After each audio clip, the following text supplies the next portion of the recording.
के माध्यम से लिखा पढ़ी कर करके और रजिस्ट्री ऑफिस में उसको रजिस्टर्ड करा करके दत्तक ग्रहण करते थे हामा के अंदर। लेकिन कारा ने ये व्यवस्था कर दी है और हम लोग इसको प्रचारित भी कर रहे हैं कि अगर कोई रिलेटिव है तो वो कारा के माध्यम से, और ये बहुत आसान है। वैसे अगर आप देखेंगे एडॉप्शन में तो कारा में टाइम लगभग 1 वर्ष लगता है, लेकिन रिलेटिव एडॉप्शन का विंडो जो है उसमें बहुत कम समय लगता है और तो एक फैमिली तो 15 दिन के अंदर ही जो है एडॉप्शन पाई थी।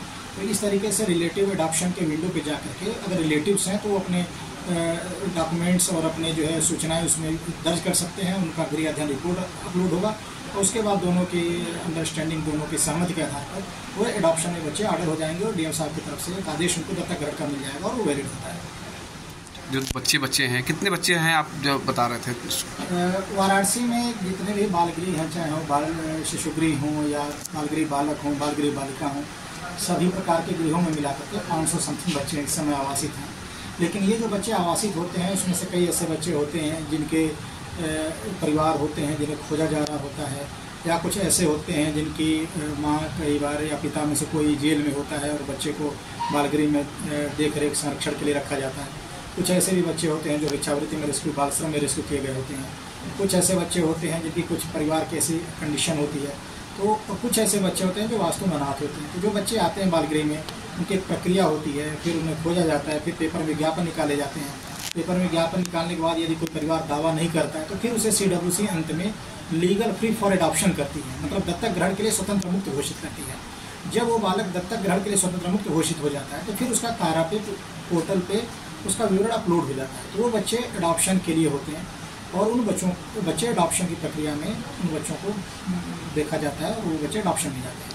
क्या लगता है अभी तक बनास में भी ऐसे कोई बच्चे को गोद लिया गया हो जिसकी पालन पोषण हो रहे हो? वाराणसी में अब तक 47 बच्चे दत्तक ग्रहण में गए हैं। वाराणसी में दत्तक ग्रहण की एजेंसी नहीं है, प्रयागराज में दत्तक ग्रहण की एजेंसी है। वाराणसी के होम्स जो है प्रयागराज से लिंक्ड हैं, तो एडॉप्शन की प्रक्रिया प्रयागराज से होती है। गृह अध्ययन रिपोर्ट हमारा वाराणसी से होता है, DCPO यहाँ करती है।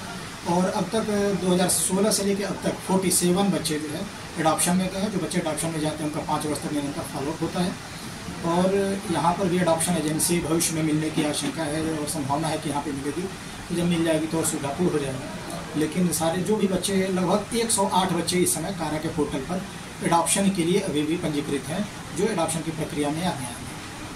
कहने के लिए कई बार कपल भी ऐसे होते हैं जिनके संतान नहीं हो रहे होते हैं, या कुछ ऐसे भी होते हैं जिनके कुछ ऐसी इच्छा होती है तो वो अपना एडॉप्शन के लिए रजिस्ट्रेशन करते हैं। सिंगल पेरेंट भी कर सकते हैं, अगर मेल है सिंगल तो वो भी कर सकते हैं, फीमेल है तो वो भी कर सकते हैं। लेकिन उनकी उम्र की सीमा है, उम्र की सीमा निर्धारित की गई है कि और जेंडर भी निर्धारित किया गया कि अगर कोई महिला है तो वो बालक और बालिका दोनों को जो अडॉप्ट कर सकती है, लेकिन अगर पुरुष है तो वो केवल बालक को अडॉप्ट कर सकता है।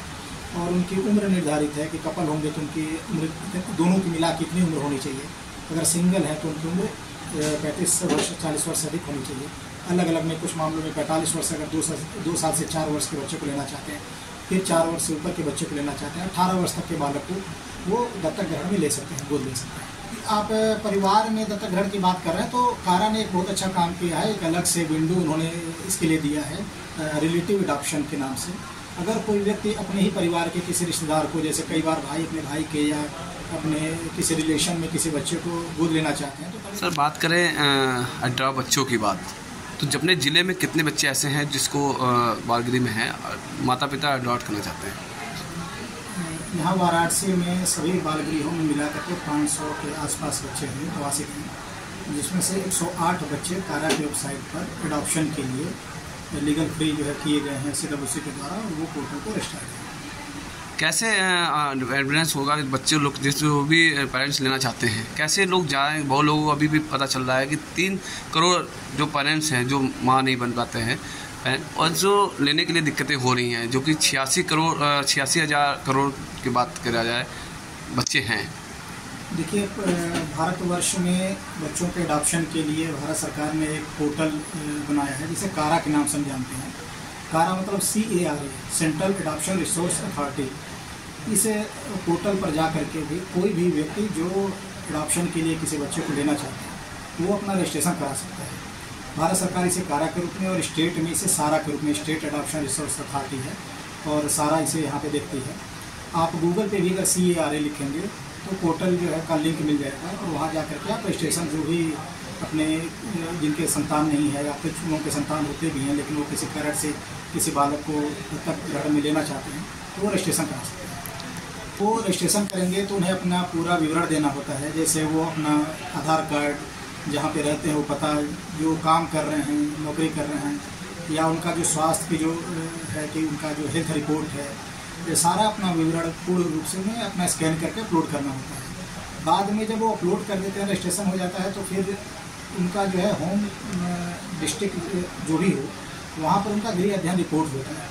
वहाँ की जो DCPU होती है उनके घर जाती है, घर जा कर के जो भी अपना वो रिपोर्ट दाखिल किए रहते हैं। साथ ही एडॉप्शन के लिए उम्र निर्धारित है कि अगर कितने उम्र के बच्चे को अडॉप्ट करना चाहते हैं तो उसमें उनकी उम्र क्या है, अगर वो कपल हैं तो उनकी उम्र क्या होनी चाहिए, अगर वो सिंगल हैं तो उनकी उम्र क्या होनी चाहिए, अगर महिला है तो वो किस प्रकार के बच्चे को अडॉप्ट कर सकती हैं। जैसे अगर कोई महिला है तो वो किसी भी जेंडर को, जैसे मेल फीमेल चाइल्ड को ले सकती है, और अगर कोई सिंगल पेरेंट बनना चाहते हैं, जैसे कोई केवल पुरुष हैं तो वो केवल फीमेल को चाइल्ड को ले सकते हैं।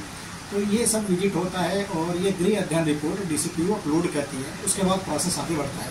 इसकी एक पूरी पोर्टल पर प्रक्रिया दी हुई है। वो अपना डिस्ट्रिक्ट चूज करते हैं, फिर डिस्ट्रिक्ट के उस होम को चूज़ करते हैं जहाँ से बच्चे को अडॉप्ट करना चाहते हैं। वो पेरेंट जो बच्चे को अडॉप्ट करना चाहते हैं उस होम में जा करके विजिट कर सकते हैं।